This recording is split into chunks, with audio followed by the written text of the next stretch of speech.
If you want to start dropshipping in 2024, you need a niche, you need suppliers, you need a website, and you need traffic. Now, I go into all of these things in detail in a free 2-hour training that I will link to below this video. But if you just want to know the easiest way to start dropshipping in 2024 and you're short on time, then check out this video because we're going to cover all of these topics in the easiest way possible, starting right now.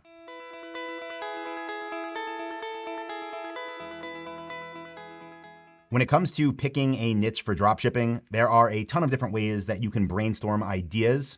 But because you're on YouTube, I want to give you the easiest way you can start to do this right now, simply by opening up a new tab on YouTube right now, going to your homepage and seeing what videos are recommended to you. Now, what I want you to do here is look for any products that stand out in this section of YouTube that ideally are above $200 and write them down. Add them to a list that we're going to use in the next step of this process. But to show you how this works, I have my YouTube homepage pulled up right now. And we can see here in the first row, there is a video with Tony Hawk. So I don't know how much skateboards cost, but maybe I would put electric skateboards as something I could potentially research. Maybe I could put different ramps you could buy to use at your home or different grind rails. And those are things I can research in the next step of the process. Coming down to the second row here, we have this guy. He's in my feed every day. I haven't watched his videos yet, but I could tell he's a bodybuilder. So maybe I want to write down free weights or home gyms and research that in the next step. Let's keep coming down. Here we have a golf simulator. Certainly can add that to my list. Definitely above $200. Let's keep going and see what we have here.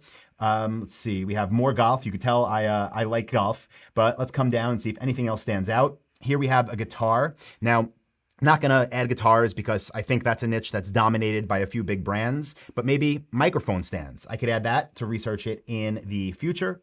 And if we keep coming down, we'll see if anything else stands out to us here. We have here, let's see, Chad Smith, okay. Drummer for the Chili Peppers. Maybe we want to write down drum kits. Not sure how many brands make them, but something that could be worth researching. Again, at this point, we're just getting ideas.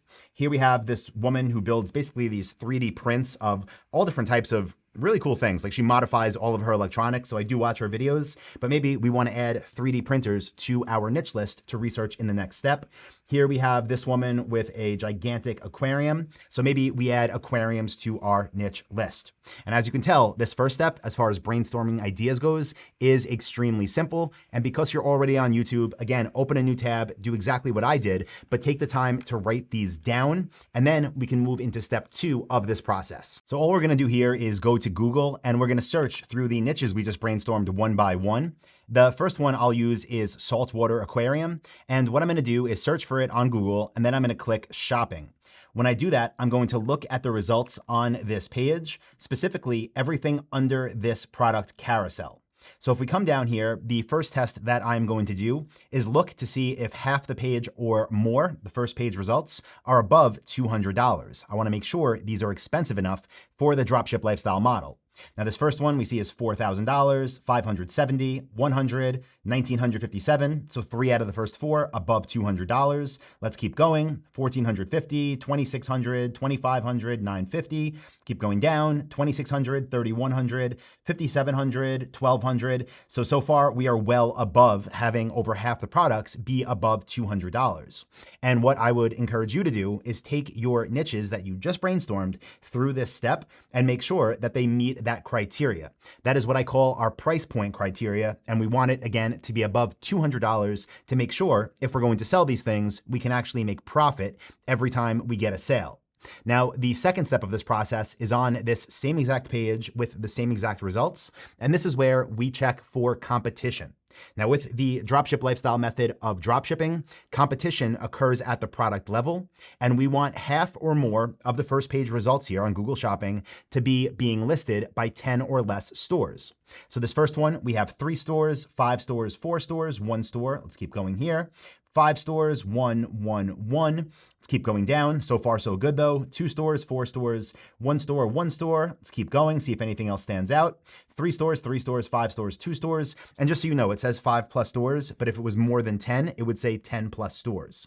So far, again, clearly passing this test. If I was really going to build a store in this niche, I would continue going with my research and check this entire first page of organic results on Google product listings. But I encourage you to do this same thing with, again, all the niches you just brainstormed. That way, you can be sure it passes the price point test and it passes the competition test. The next two tests that we're gonna put our niche through are what I call the demand test and the evergreen test. And to do these tests, I'm going to be using the Dropship Lifestyle Niche Research software.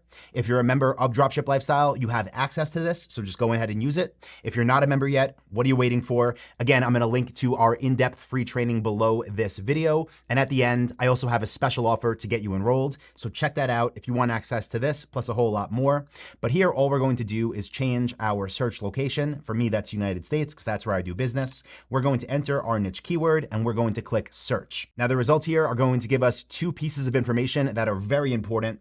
The first one up here is search volume, and this is showing average monthly searches according to Google. And you can see for saltwater aquariums, it's over 18,000, which is perfect because the minimum number we want to see here is 10,000. So if you're going through this test and it comes up below 10,000, my advice would be to continue through your niche list until you find something that meets that criteria, because you want to make sure there's enough people searching for the thing you want to sell every month so that you can get enough traffic to get enough sales to build a real business. Now, the next thing we're going to get on this page is the data that we use for our evergreen test. And what this shows here is a graph showing interest in this keyword, in this case, this niche, over the past 5 years, month by month. And if you hover over it, it'll show you what that month is. And this goes on a scale from 100 being the most interest to 0 being none.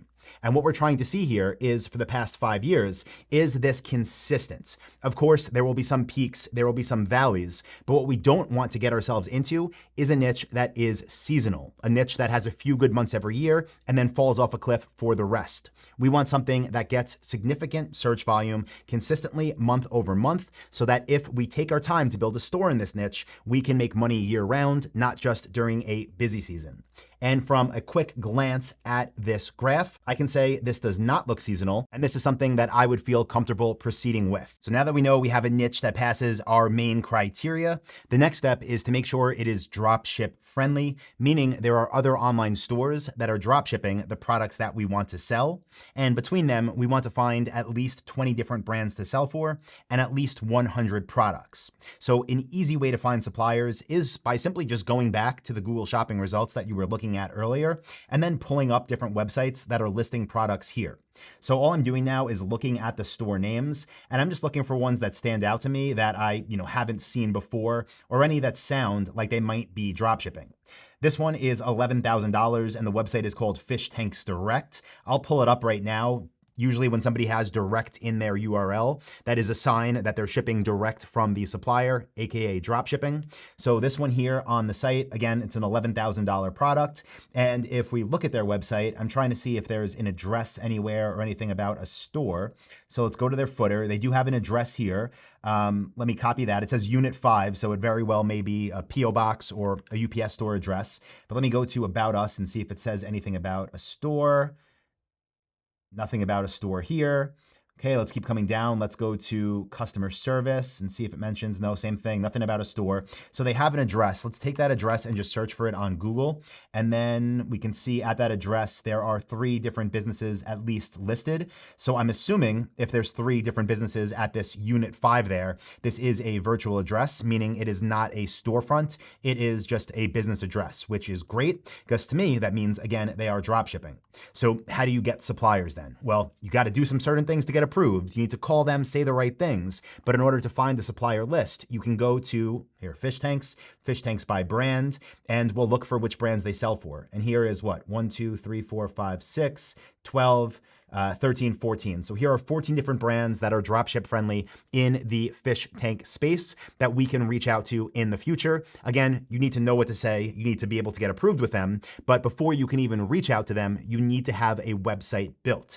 And I know that might sound tricky because it's like a chicken and the egg scenario, but just know before we contact any suppliers, we build a store. So to build our online stores, we use Shopify. That is hands down the best e-commerce platform that is available. And if you want to make an account, we have a special offer that we partner with them on where you can get 3 days for free and then 3 months for only $1 a month. So you pay $3 over 90 days, and that is plenty of time to get a business off the ground. If you're interested, I will link to this page below this lesson. If you go there and create an account, no credit card even required, that is a massive benefit to you. We do get a credit for sending you there, so want to make that clear, but definitely a win-win. But now if you're wondering like, okay, if I do that, what do I even put up on a store if I don't have products yet? Well, I'll show you this. This is shakasurfboards.com. This is a dropship lifestyle demo store built using the newest dropship lifestyle Shopify theme.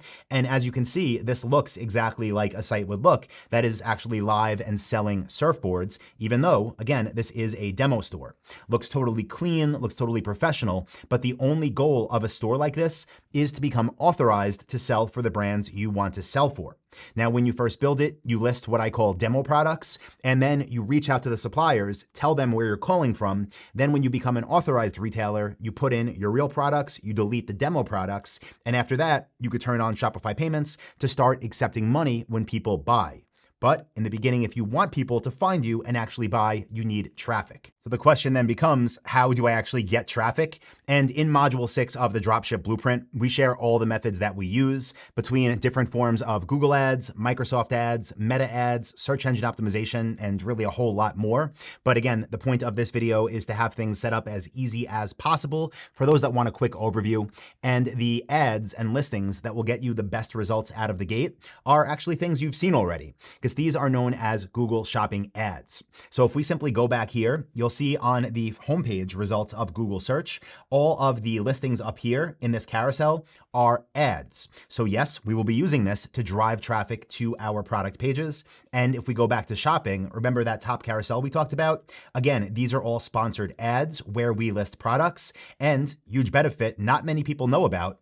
Everything that we used for our research below listed down here are known as Google product listings, which all cost a grand total of $0 to list on. It is completely free and it is high quality buying traffic. Hopefully this video provided some clarity and gave you some peace of mind that this stuff isn't that complicated. It's not rocket science. And if you did get value, I'd appreciate it if you give the video a like and click subscribe, because we have new videos like this every single Monday here. But with that being said, there is obviously more that goes into this, and I'd recommend spending more than 10 minutes on planning out your whole business. So if you do want to know more about how this process works, and if you want to get a special offer on our award-winning Dropship Blueprint that was voted best e-commerce course by Shopify, I will link to that free in-depth training below this video.